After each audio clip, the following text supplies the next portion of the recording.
তোমরা কোথা থেকে আসছো? মিয়ানমার থেকে আসছো? আসো।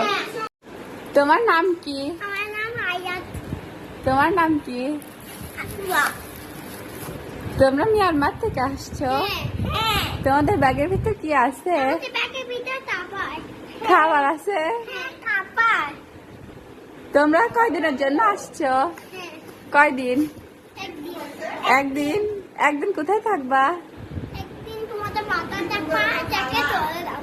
থেকে চলে যাবা? তুমি আবার আসবা? কবে আসবা? আচ্ছা।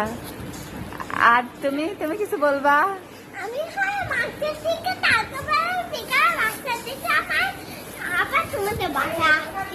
তুমি কয়দিন থাকবা? আমাদের বাসায় চলে যাবো। আচ্ছা ঠিক আছে, সবাইকে আল্লাহ হাফেজ দিয়ে দাও।